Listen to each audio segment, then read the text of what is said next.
en este comentario guarden una interrogante, compañeros. Guarden una interrogante por ahí. Se perdió su voz, maestra. ¿Está aprendiendo? Perdimos su voz. Regístrenla, compañeros. ¿Se están logrando los aprendizajes? Y dejémosla como interrogante porque tiene múltiples respuestas. Denme una oportunidad, en 2 momentos voy a sintetizar para terminar. Entramos a lo que yo decía, mientras la maestra a ver si recupera la conexión, que es el pan de cada día en esta modalidad. Entramos a cuestionar el constructivismo, compañeros. Yo no sé, somos muy básicos, muy elementales. Es sí una charla, es una opinión que tenemos de lo que está sucediendo. Para ello serían muchos estudios, pero nos da la sensación que con la experiencia que tenemos de 15, 20, hasta 20 y tantos años, cuando menos tenemos la experiencia de que el constructivismo, para ponerlo en práctica, nos ha resultado muy difícil. Cuando menos esa es una categoría que yo tengo, pues, una hipótesis. No la dejo como conclusión y como afirmación, no. La tengo como una inquietud, que el constructivismo sigue, pues, nos sigue exigiendo mucho. Yo no sé de dónde sacaron la conclusión los teóricos. A lo mejor la sacaron con gente muy especializada, con niños muy capaces, un ambiente muy bueno, y les dieron esos resultados. Pero la cuestión es que en el 2021 nos está resultando bien difícil. Y les voy a plantear unas cosas que tiene como principios. Nos dice el constructivismo que el niño es responsable de la construcción de su aprendizaje. Pregunto yo, la pandemia, dicen los tecnócratas, ¿no es una área de oportunidad para ello? ¿O decimos nosotros, no es momento de ponerle al niño un desafío en este momento? ¿Que el constructivismo no nos dice que el niño debe resolver problemas de su vida cotidiana, compañeros? Entonces, ¿la pandemia no es una oportunidad para ello? Dice que el maestro es guía, es orientador, bajo esta línea, pues, del constructivismo. ¿Y que no es momento de ser orientadores hoy, maestros? ¿No es momento de ser guías? Y que el niño sea el responsable de su aprendizaje desde su vida cotidiana, para que resuelva problemas de su vida cotidiana. Entonces, vean pues cómo estamos reflexionando dentro del constructivismo de esa realidad. Dice otro reto, aprender a aprender. Y dice nuestro plan y programas que desde la escuela invertida, que porque hoy la realidad es que el niño no solamente aprende en la escuela, ya lo plantea el plan 2016. No es que volteemos la escuela al revés, no, decía un profe, pues vamos pues volteando la escuela de cabeza, no, entre los chascarrillos que nos aventamos, ¿verdad? Sabemos. No, es que ahora magnificamos hasta las tecnologías, fíjense.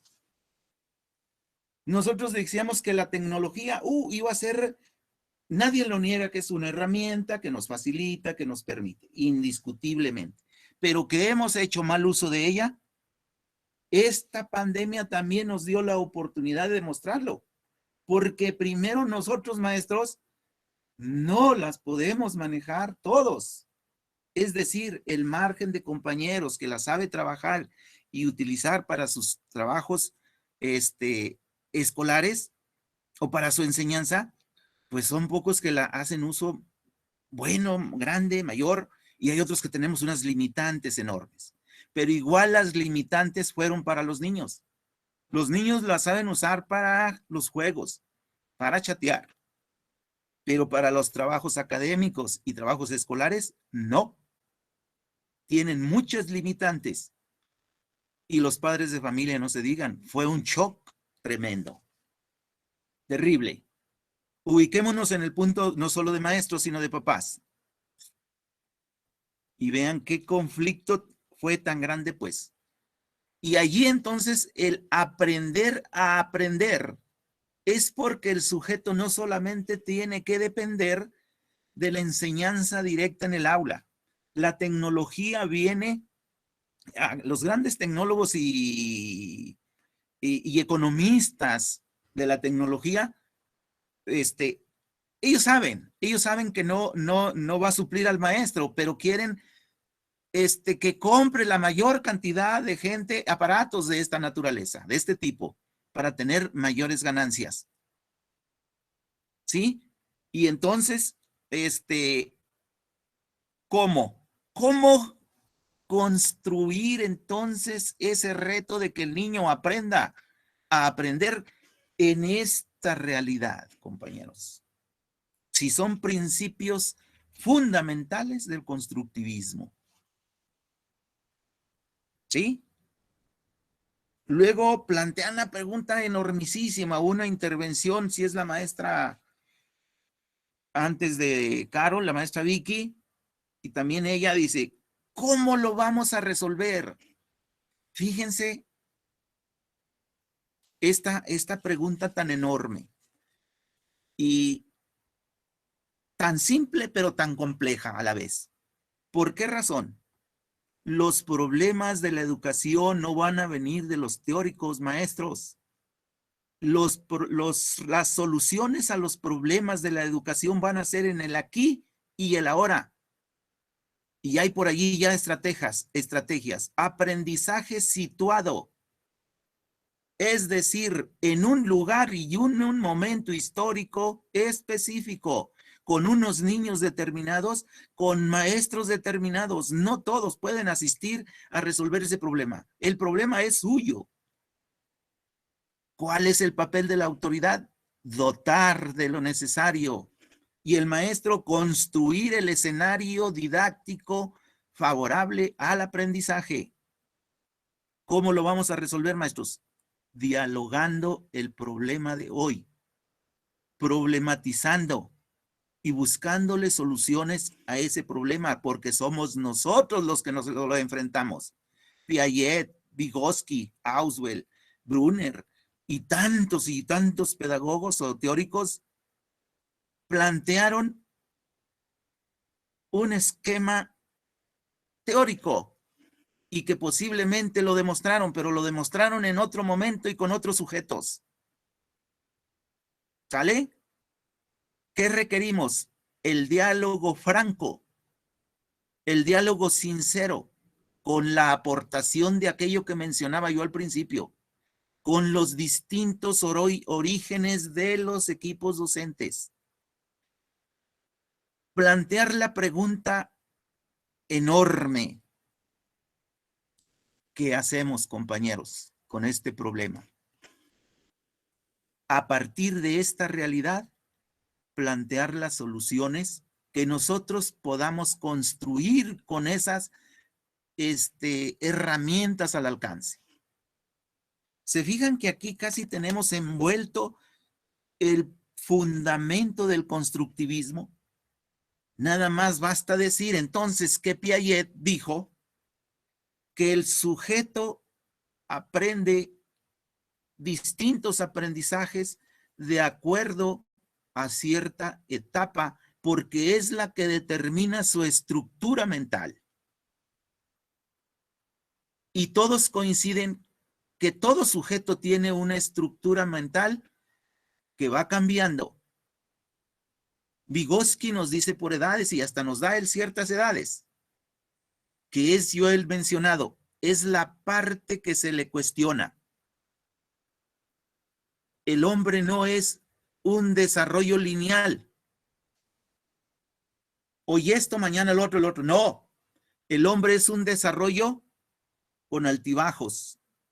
Yo les decía en una ocasión a los compañeros, es como si vas a hacer un viaje de aquí a donde les gusta, a Valparaíso. Bueno, pues vas a encontrar momentos en que la carretera va muy plana, pero de repente te vas a encontrar una montaña y tienes que elevar hacia arriba, pero va a haber momentos que vas a caer hasta abajo en un valle. Así es el desarrollo del hombre. Y ya lo dijimos desde el momento, entonces hay que saber ubicar que no todos los niños, ya decíamos, tienen esos mismos ritmos, ni esas mismas potencialidades, ni esas mismas posibilidades. Entonces, importante conocer al niño. ¿Cómo lo vamos a lograr? Sentémonos de manera cordial, porque yo siento que uno de los accidentes más fuertes en educación, cada quien dará argumentos a favor y en contra, el accidente más fuerte para poder, uno de los más fuertes, también me estoy yendo, creo que muy exagerado. Uno de los factores que limitan el aprendizaje en los niños o el trabajo en los equipos para el trabajo colaborativo son nuestras resistencias, nuestras intolerancias, nuestras posturas inamovibles, porque no soy capaz de aceptar la idea del otro. Todos sentimos que tenemos la razón. La verdad es que las cosas son tan relativas, en ese sentido. Bueno, dice la maestra, hoy en la pandemia lo que más extrañan es los niños, todo, menos los aprendizajes o el conocimiento. La cuestión aquí es que la pregunta y el reto que plantea la maestra Carol es para nosotros. ¿Qué no estoy haciendo para que el niño se sienta motivado? Ojo, yo he sido muy crítico en la cuestión de motivación, ¿sí? En el sentido de que el niño no es que yo lo vaya a motivar, es una serie de situaciones que tienen que intervenir para que la motivación sea, cuando nos dijeron en la escuela, sea intrínseca. Es decir, que se convenza por sí mismo que tiene esa necesidad y ese gusto. Por esto es importante. Sabemos qué le gusta al niño y qué no le gusta, para a partir de ese gusto convertirlo en un momento de aprendizaje total. Pero no hemos podido llegar a ello. Eso de total, yo me gustaría que me dieran oportunidad en otro momento para decirles en qué consiste. Así de manera muy rápido. El sujeto no podemos parcializarlo para el aprendizaje. El niño al mismo momento tiene gusto, bueno, en su personalidad, en su ser, tiene gustos, tiene pasiones, tiene aversiones, tiene disgustos, tiene sensibilidad, tiene dolor, y no anda en la vida parcializando el conocimiento. Aquí es química, aquí es física, acá es biología. No, es una vivencia total en el sujeto como persona, como ser. No más que nosotros, por orden pedagógico y didáctico, pues hacemos esa separación. Tampoco pierde su sentido. No podemos echarle, ¡ufá! Ahí va todo para el niño. No. Tenemos que dosificarlo. Y también tiene sentido Piaget en el momento que dice, pues, que a cierta edad hay que enseñarle cierto conocimiento, porque no está del todo desarrollado. Yo creo que ahí nos da esa gran enseñanza Piaget, y es cierto que él tiene un conocimiento en su mente, tiene una estructura mental, recibe otro conocimiento y va a modificar su estructura mental. Y va a tener una acomodación o una reversibilidad en sus acomodaciones de conocimiento. Ahí le dejamos. Retoma también la interacción social, retoma la investigación como una forma de aprender y el aprendizaje colaborativo. También hay otro personaje por ahí que destaca, Piaget, ya todos lo saben, perdón, Vygotsky, y él también hace gran aportación. Dice, bueno, sí, el sujeto es social, el sujeto es una interacción, pero depende mucho de su cultura. Hemos observado, compañeros, qué tan absorbente es la cultura de un sujeto. O nosotros mismos estamos en un lugar, añoramos y nos atrae el lugar de donde somos. Porque añoro a mis padres, añoro sus costumbres, añoro sus tradiciones, añoro sus juegos. Pocos somos los desarraigados o los aventureros, que no nos interesa el lugar donde nacimos, que lo mismo es estar aquí que allá. Pero en eso implica, pues, pero se está refiriendo Vygotsky a recuperar esa cultura, la danza, el arte, la poesía, el canto, la música, que es propio de las personas y que le da una identidad. Termino con este señor, también Auswell, y que da pues otros elementos. Dice que debe tener sentido, que le guste al sujeto para que lo retome y tome conciencia de lo que hace. Estos son algunos elementos así ya muy, a manera muy rápida, pero con un gran sentido, que necesitamos mucho tiempo para estarlos, pues, desdoblando. Yo le llamo desdoblar eso, pues, así está, ahí está el aprendizaje constructivista, pero ¿en qué consiste? En la realidad. Y ahí está, dijimos entonces, el mayor reto de nosotros, ponerlo en práctica. Las primeras cosas que yo encuentro, menciono dos. Una es que el plan y programas dice estar estructurado con ese enfoque, pero no da los tiempos y hay una contradicción metodológica en ese programa. ¿Por qué razón?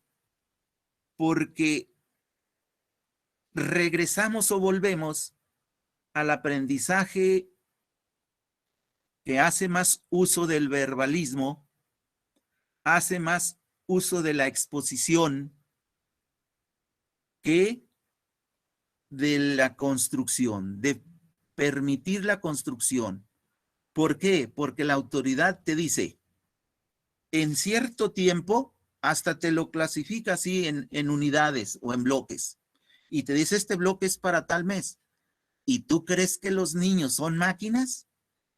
Para que en ese tiempo logren el aprendizaje que está plasmado en el programa, y ya tienes que, para el siguiente mes ya tienes otro bloque de aprendizajes por lograr.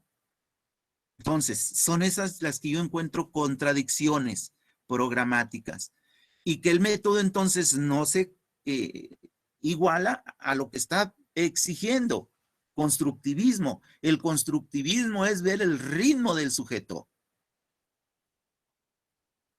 su desarrollo de la persona y el logro de la persona en sus aprendizajes, que no va a ser como dijo tampoco Piaget, al momento que él los tiene determinados, ni como los determina la Secretaría. Van a ser ritmos distintos, pues, y para ello se requiere tiempos distintos y tiempos más ampliados. Y el otro elemento es la presión social. La presión es también por la autoridad, pero es también por el padre de familia. Es que mi hijo no ha aprendido, maestro. Es que usted no les está enseñando. Entonces, ahí está otra presión de ese carácter. Y luego todavía la presión, por si fuera poco, las evaluaciones. Porque tiene que demostrarse, yo estoy cierto, y les hacía una pregunta hace ratito. ¿Ustedes creen que el que entrega evidencia es muestra de que aprendió? Vicky, no se preocupe mucho porque los niños no le entregan. Le aseguro que los que están entregando, no sé si un maestro pueda decir, mira, a mí me entregaron 10. De 20 que tengo me entregaron 10, pero de estas 10, 5 sí corresponden al niño. Él se esforzó, él la hizo. ¿Dónde está ese monitoreo docente? Para poder demostrar que el trabajo se está haciendo. Estamos en tiempo de pandemia, ¿verdad? Donde se dificulta el momento de la enseñanza, donde se dificulta el momento de la interacción, donde se dificulta el momento del seguimiento. Entonces, lo que está planteando la teoría constructivista, no decimos que está mala. Ojo, lo que estamos diciendo es que se nos volvió de difícil a más difícil todavía en momentos de pandemia, pero también en momentos de ponerla en práctica de lo que nos está planteando, porque nos está planteando un sujeto autónomo, un sujeto libre, que sepa tomar decisiones por sí solo, que sepa organizar el conocimiento por sí solo, que sepa proyectar el conocimiento por sí solo, a través de reportes, a través de diálogos, a través de discusiones. Y que esos entonces son los momentos que estamos obligados a darle seguimiento. Muy bien, ya no los enfado.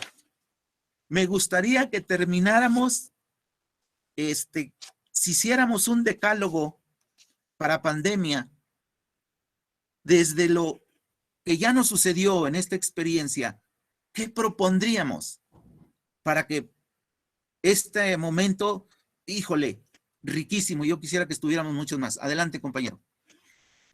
Ángel. Bueno, aquí tiene Angélica.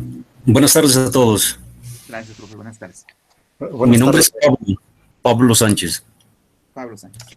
Miren, yo creo que el ejercicio que estamos haciendo ahorita es una muestra más, como hay muchas por todas partes de la República Mexicana, incluso de otros países, donde la preocupación de los maestros creo que no se alcanza a resolver, porque para como yo veo las cosas, yo he sentido que los maestros estamos contrariados con dos posiciones. Una postura es lo que sabemos de cómo aprenden los niños, de métodos de enseñanza, de estructura del plan, del diseño curricular que se conoce a través del plan de estudios. Y luego, la necesidad de generar personas según el perfil de egreso. El perfil de egreso de la educación básica en México, junto con el de normales, que es el que viene pegadito ahí, indica que el mexicano, desde su artículo 3 constitucional, Ley General de Educación y todas las demás ahí afiliadas, tienen la pretensión de que el niño, el joven y el profesional logre ciertas características que van a permitir que se inserte de manera eficiente a una sociedad cambiante. Esta sociedad cambiante no fue cambiante en este nivel, sino hasta principios de los 90 del siglo pasado. En 1988 a mí me tocó, cuando todavía no era maestro de grupo, escuchar a uno de mis hermanos, que él ya tenía sus años de trabajo, una encuesta en la que les decían qué tan prudente era cambiar los planes y programas que luego conocimos como los de 1992 en primaria, y qué tanto peso debía de dársele para la importancia que se le daba al maestro en términos de presencia social.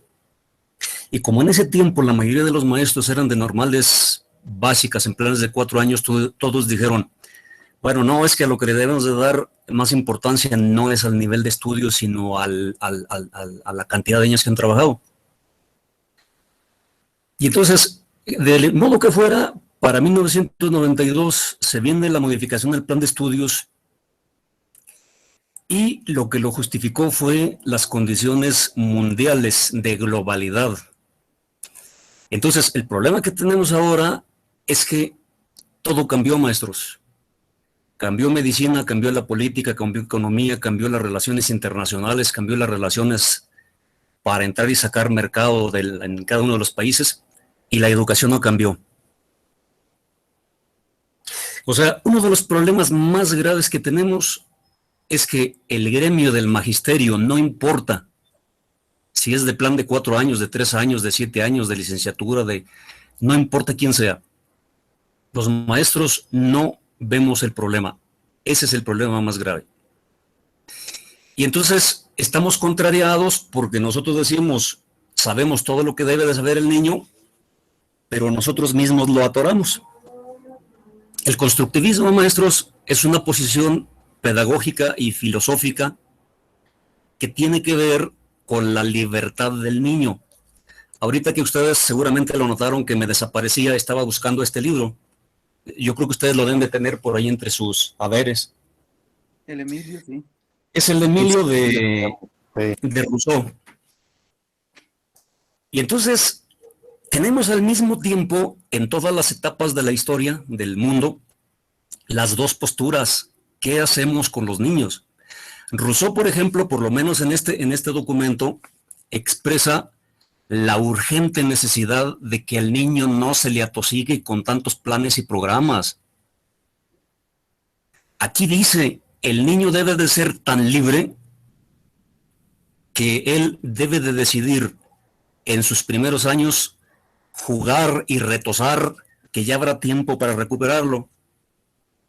Si nosotros leemos la otra contraparte y vemos a John Locke, por ejemplo, con lo que planteaba el maestro al principio de la plática con lo que él inició, él dice, no, es que si dejamos que los niños se vayan así, no los vamos a poder recuperar, y Piaget también lo dice. Si nosotros dejamos que los niños se nos vayan y llegan, por ejemplo, a los 12 años, ya son perdidos porque sus estructuras mentales ya no son fáciles de construirse. El constructivismo plantea que las estructuras mentales se deben de favorecer a los primeros años. Obviamente, por cuestiones de la globalidad, México y su gobierno federal, por presiones económicas a nivel mundial, lo que hizo fue hacer el planteamiento de que tenemos que entrarle.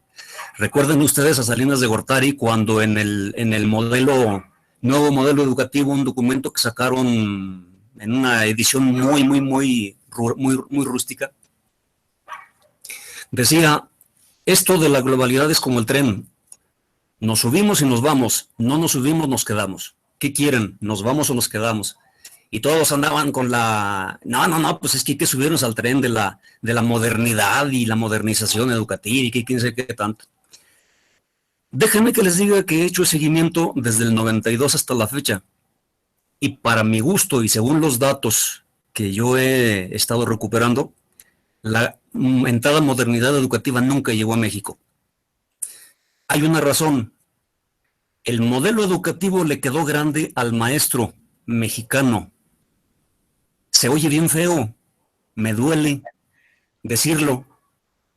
Creo que a todos nos preocupa, pero es una realidad, maestros. Y dijo hace rato usted, maestro, una cosa bien cierta.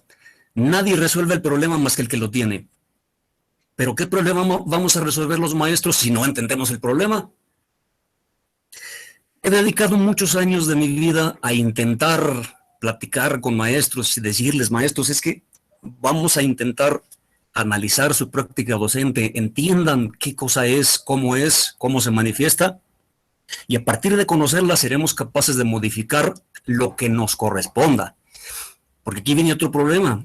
La legislación, una vez que fue avanzando con la modernización, la mentada modernización educativa, que les digo que según yo nunca llegó, cambia esa idea del maestro como apóstol, donde todos decíamos, yo me muero por la patria y si a mí me matan y me desollan por atender a mis niños, bien muerto, bien vale la vida y bien vale la muerte.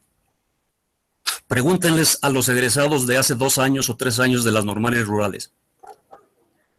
Asómense ustedes a una clase de un maestro nuevecito de paquete. Hay varias cosas que lo caracterizan. 1, las ganas por jubilarse. 2, las ganas por estar en otro lado a excepción de un grupo. La mayoría no quieren trabajar. Entonces, ¿a dónde vamos a dar si cada vez estamos peor con el material más útil que tenemos?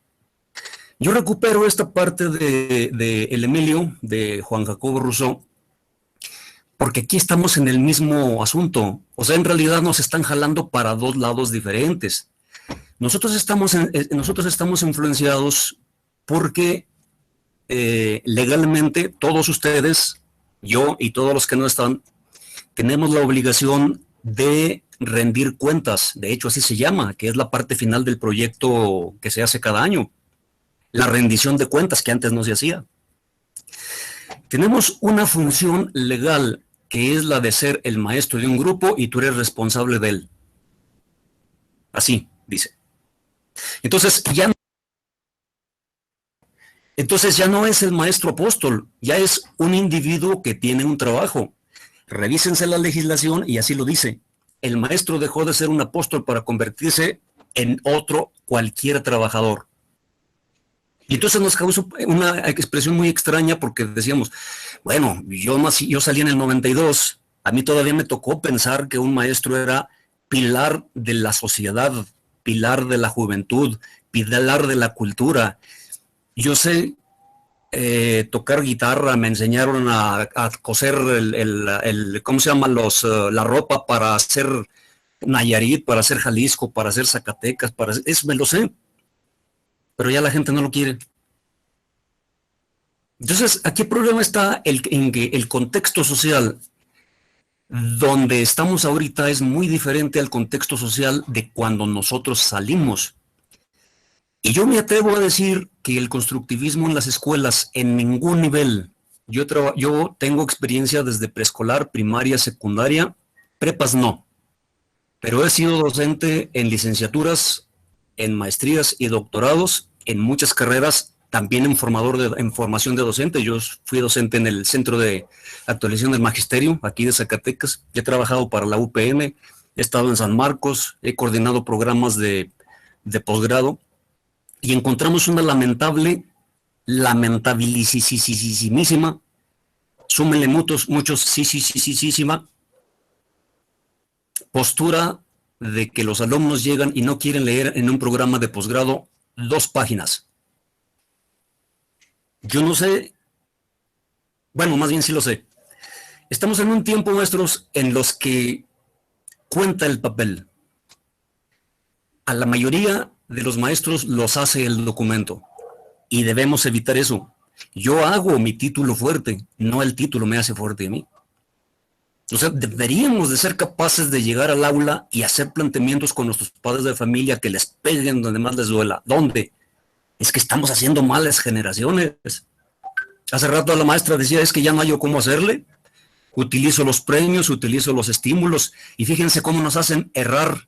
Eso no pertenece para nada al constructivismo. Esa es una forma de pensar, perdón, lo voy a decir así, arcaica, muy vieja, muy gastada ya. Y justamente es lo que fundamenta la intención de cambiar el plan de estudios. Queremos que el niño construya fíjense en esto sí hago mucho énfasis, sus intereses, no los del maestro, que es otra parte donde le fallamos. A veces pensamos que el maestro, por ser el coordinador, es el que debe de definir todo. No. El maestro es el que debe de ayudar al alumno a resolver y a producir sus propios conocimientos. Nosotros hicimos un ejercicio en el 2002, en una secundaria, e hicimos un ejercicio como este que le estoy diciendo. ¿Saben con qué empezamos el año? Todas las asignaturas, español, matemáticas, ciencias naturales, historia, geografía, civismo, formación cívica, todas las asignaturas. Llegamos y les dijimos a los alumnos, muy bien, muchachos, ¿qué quieren aprender? Ah, Chihuahua. Y le hacen los alumnos, pues para eso es usted el maestro. Fíjense cómo lo tenemos metido como un chip, de que el maestro es el que explica, es el que dice qué evalúa, es el que dice cuándo evalúa, qué lee, cuándo lo lee, todo lo hace. Nosotros logramos que esos alumnos pudieran acercarse mucho a esto que plantea el constructivismo. Nosotros no seguimos el plan de estudios, nosotros seguimos el interés del alumno, que es el que está en el centro ahorita de la educación, así dice.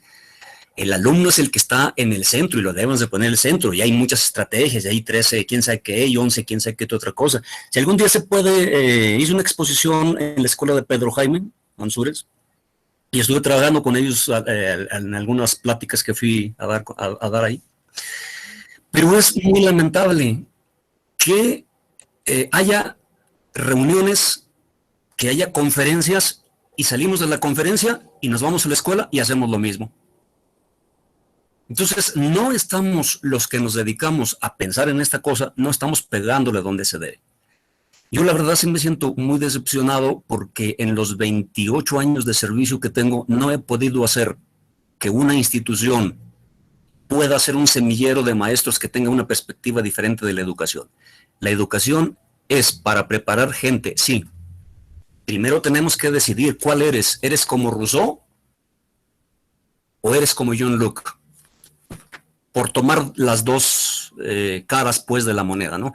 Ya sabemos que desde los griegos, si ustedes leen, por ejemplo, los diálogos de Platón, ya desde ahí se nota, hay dos posturas, maestros.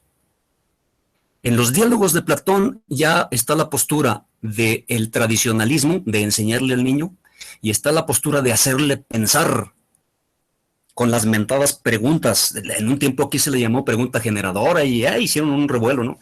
Pero eso no es nuevo.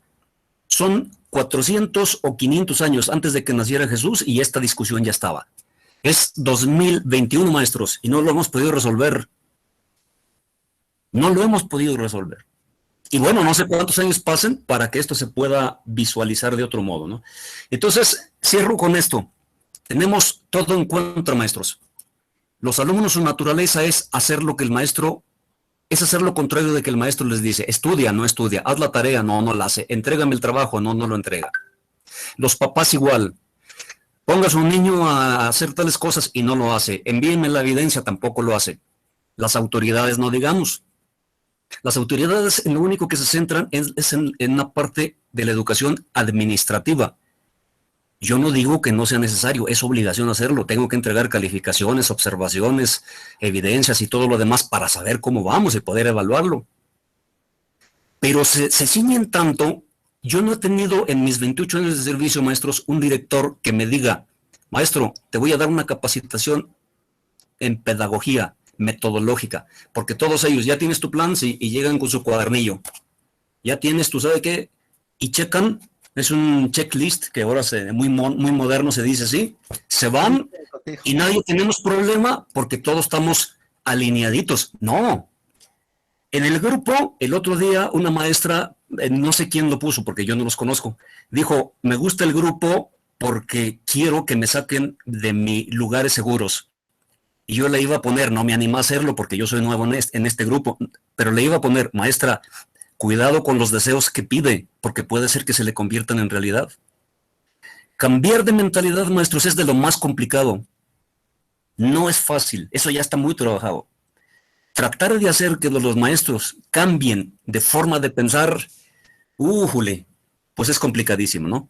Entonces, yo cierro esa participación como una participación inicial. Ojalá que de lo que diga sea eso una opinión, que no se tome a nada personal. Yo generalmente no veo caras, yo solamente escucho opiniones y sobre las opiniones yo voy haciendo algunas construcciones que creo que pueden ser útiles, ¿no? Muchas gracias, maestro. Pablo Sánchez para servirles. Gracias, profe. Sí, pues, bueno, me gustaría ir Gracias. ahorita, si quiere ahorita continúa, maestro Félix. Bueno, en relación a lo que comenta el maestro Pablo, tiene muchísima razón en varios aspectos. Sin embargo, no, o sea, no podemos universalizar, maestro. Por ahí les iba a comentar el caso que se dio hace un momento. Antes de estar ahorita con el grupo aquí con ustedes, formé equipos con los niños, equipos de trabajo. Ellos se estaban poniendo de acuerdo en relación a una exposición que van a presentar el día de mañana. Entonces, entraron en conflicto por ahí unos niños. Es un conflicto que aparentemente es simple, ¿no? Es decir, estaban ellos discutiendo en relación a que si presentaban el trabajo así en pantalla, y otro decía, no, es que no lo tenemos que presentar. Hay que leer cada quien su párrafo, sacar lo principal y decirlo. Bueno, yo lo que voy es que o sea, el conflicto se sigue dando y no es universal, de que están indiferentes los niños. O sea, cuando le da las condiciones, se empiezan ellos a adaptar.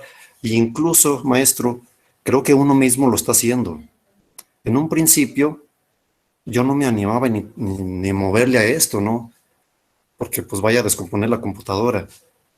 Y pues en esta ocasión tuvimos que salir al frente y tenemos que hacerlo. Entonces yo creo que, pues sí, o sea, coincido mucho con usted, pero también difiero en el sentido de que no podemos decir de forma general. Conozco algunos maestros recién egresados que, pues, ni para qué, le están echando muchas ganas, ¿verdad? Ahora sí que no todos. Entonces, pues sí, o sea, yo comento que los niños, si se les dan las oportunidades, lo hacen. Incluso le comento que hubo quienes en los mismos equipos estaban presentando, o sea, estaban mostrando el trabajo y proponiendo que fuera por medio de dibujos. Entonces, o sea, cuando se les dan las condiciones, el espacio, sí se ponen a hacerlo. Sí, entonces, pues es mi comentario. Ahí disculpe, maestro Félix, que me le adelanté. Gracias, maestro. Como quiera, pues dentro del diálogo vamos a ir construyendo y difiriendo, ¿no? Gracias.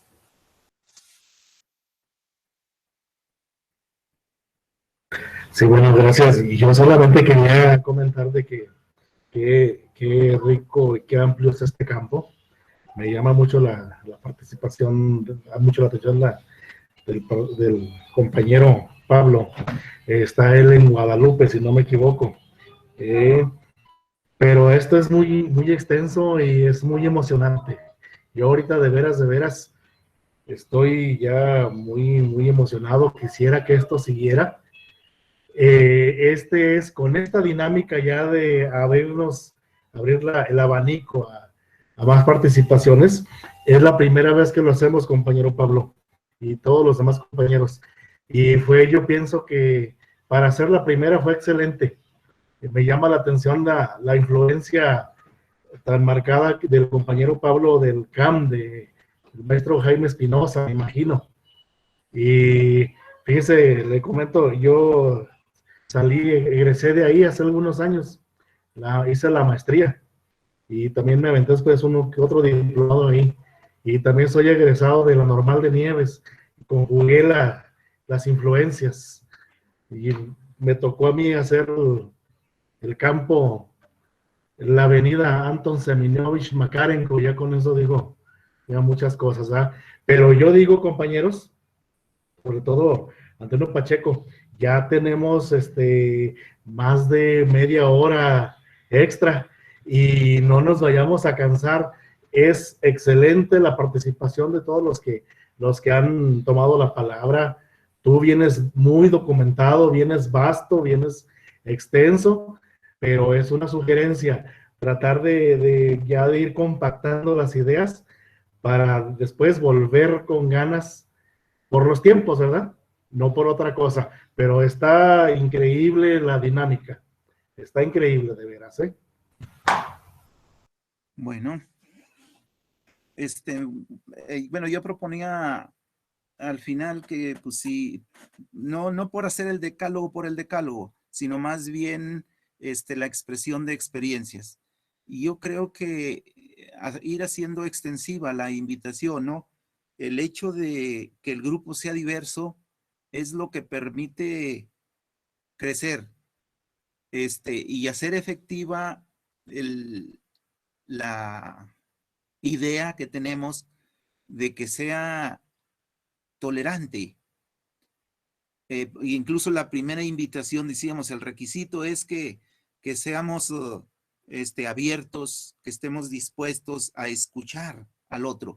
Sí, mira, por ejemplo, ahorita me acaba de llegar el mensaje que no pudieron conectarse, pero para la próxima actividad de este tipo, incluso dicen que ojalá que fuera un poquito más que pedagógica e ideológica, nos acompañarían 2 personas desde la región desde la región de la montaña allá en Guerrero.